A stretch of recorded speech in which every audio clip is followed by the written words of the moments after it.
దాని మీద డివేషన్ వద్దండి. నిన్న ఎన్నికల నిన్న మా ఎన్ఎక్స్ మేనిఫెస్టోలో కూడా వచ్చే ఎన్నికల మీద ఒకవేళ మా ప్రభుత్వంగా వస్తే ఇంకో 1000 రూపాయలు పెంచుతాం, కానీ అది కూడా 270 పెంచుతామని చెప్పాం.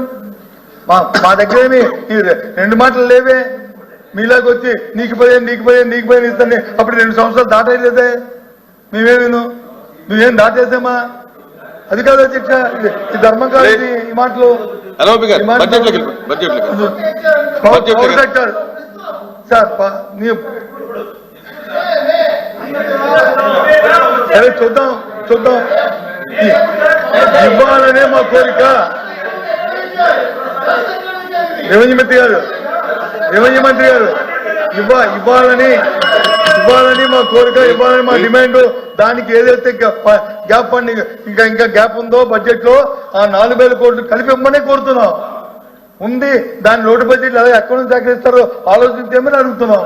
మేము అడిగింది అదే, అంతకంటే ఏం అడగలేదే. మేము ఇవ్వాలనే కోరుతున్నాం, ఇవ్వనే డిమాండ్ చేస్తున్నాం. ఇచ్చి ప్రజలు వచ్చి వాళ్ళు కాసు కూర్చున్నారు, ఇది చెయ్యనే కోరుతున్నాం. మేము తప్పు చెప్పలేదే మీకు. ఈ పవర్ సెక్టర్ వచ్చి విధ్వంసం చేస్తారన్నారు అధ్యక్ష. పవర్ సెక్టర్ 2014-19లో అధ్యక్ష ఈ పవర్ సెక్టర్ కి 56,000 కోట్లు అప్పు తీసుకొచ్చి పెట్టారు అధ్యక్ష. 56,000 కోట్లు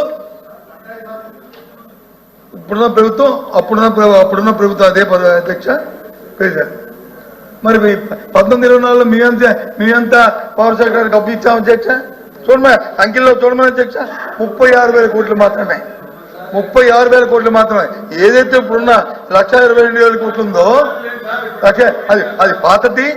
దాంతోపాటు తెలుగుదేశం పార్టీ అధికారంలో ఉన్నప్పుడు చంద్రబాబు నాయకత్వంలో 1914లో ఇంకో 50,000 కోట్లు.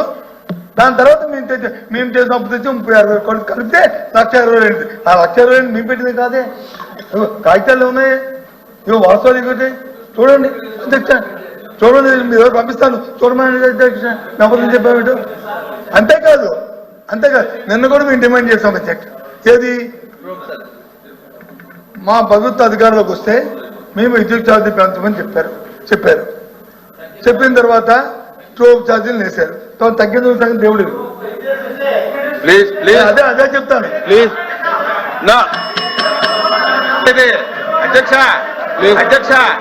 అధ్యక్ష 1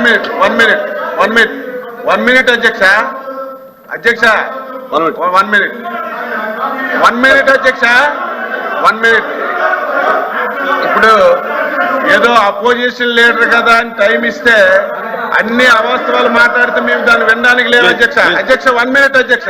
ట్రూ ఆఫ్ ఛార్జీలు అధ్యక్ష, ట్రూ ఆఫ్ ఛార్జీలు.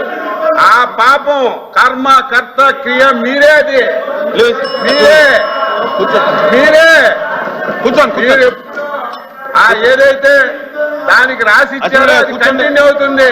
మొన్న మేము వచ్చిన తర్వాత చెప్పాం, స్టేట్మెంట్ కూడా విన్నారా లేదు, కరెంటు ఛార్జీలు పెంచము అని ఫస్ట్ టైం అధ్యక్ష మేము కంటిన్యూ చేయండి. కూర్చోండి సార్. ఈ ఇంటరప్షన్ ధర్మం కాదు సార్. ఈ ఇంటరప్షన్ ధర్మం కాదు. 10 minutes లో క్లోజ్ చేయండి. ఎందుకంటే 10 minutes కాదు, 1 నిమిషాలు కొంచెం చేస్తాను, నాకు అభ్యంతరం లేదు. కానీ ఈ ఇంటరప్షన్ ధర్మం కాదు. ఎందుకంటే ఎల్ఓపి మాట్లాడుతున్నప్పుడు మా పార్టీ విధానాన్ని మేము మాట్లాడుతున్నప్పుడు, ప్రభుత్వం ద్వారా ఇచ్చిన బడ్జెట్ మాట్లాడుతున్నప్పుడు ప్రతి 2 నిమిషాలకి ఇంటరప్షన్ చేయడం ధర్మం కాదు. మంత్రి గారు చెప్పండి, ఫైనాన్స్ మినిస్టర్ లైన్ ఒప్పుకుంటాను.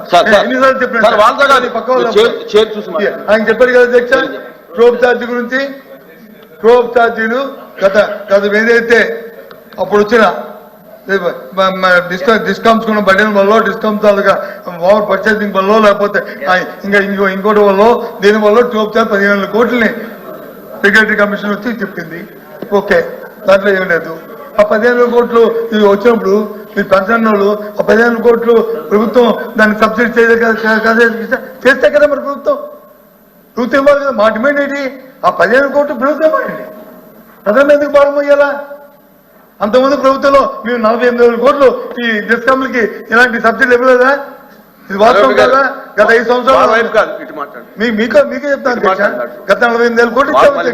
48,000 కోట్లు ఇచ్చినప్పుడు ఈ 15,000 కోట్లు ఎందుకు ఇవ్వకూడదు?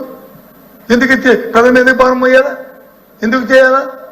ఎస్, చూపుతాడు చెప్పింది. అది ప్రభుత్వం ఇవ్వాలని మా తాలూకా డిమాండ్. ప్రభుత్వం ఇచ్చే ప్రజలు ఆదుకోవాలని మా డిమాండ్. మీరు ఇచ్చిన మాట నిలబెట్టుకోవాలని మా డిమాండ్. మీ గౌరవం పెంచుకోవాలని మా డిమాండ్. ఎందుకు చేయాలి పని? చేయాలి కదా, అది చేయకపోతే మా 10 minutes అని చెప్పాను కదా, 10 minutes అయిన తర్వాత మాట్లాడదాం. మీరు మాట్లాడకండి, మీరు ఇలా ఇంటరప్ట్ అయితే ఎక్కడ మీరే కూర్చోండి. కూర్చోండి, నేను చెప్పాను కదా అమ్మా, నేను 10 నిమిషాలని చెప్పాను. 10 నిమిషాల తర్వాత నేను కూర్చోమని చెప్తాను. మీరు ఎందుకు లేస్తారు? అధ్యక్ష, నేను కూర్చుంటాను. అవాస్తవం నేను మాట్లాడిన దాంట్లో ఏ వాక్యం అవాస్తవం చెప్పనండి అధ్యక్ష. ఒక్క విషయం అవాస్తవం మాట్లాడారు ఈయన, సత్యదూరమైన మాట ఇది అని చెప్పనండి. నేను రీకన్సిల్ అయ్యి ఇప్పుడు చెప్పండి, రిప్లైలో నేను రీకన్సిల్ చేసుకుంటాను. ఎందుకు అధ్యక్ష? ఇది తప్పు కదా అధ్యక్ష. మాటలు ఇలాంటి సత్యదూరమైన మాటలు తప్పు కదా అధ్యక్ష. అదే మాట్లాడుకుంటున్నప్పుడు అందరూ గౌరవ సభ్యులు ఇక్కడ నేను ఒప్పుకోను అధ్యక్ష. ఆయన నిలిచి ఒప్పుకోను, తీసి ఒప్పుకోలేదు.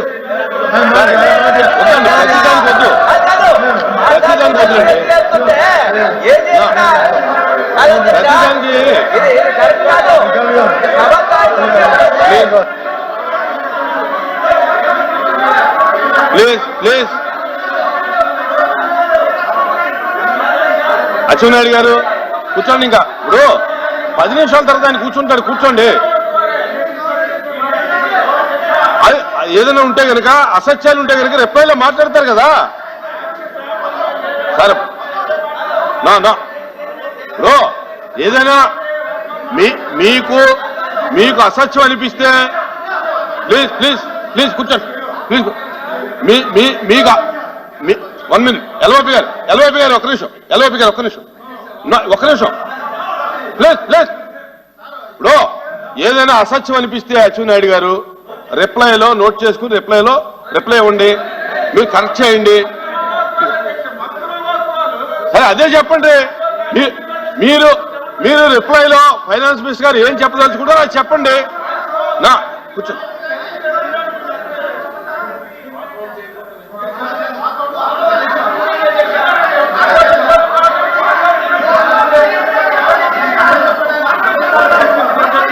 ప్లీజ్ భరత్ కూర్చోండి.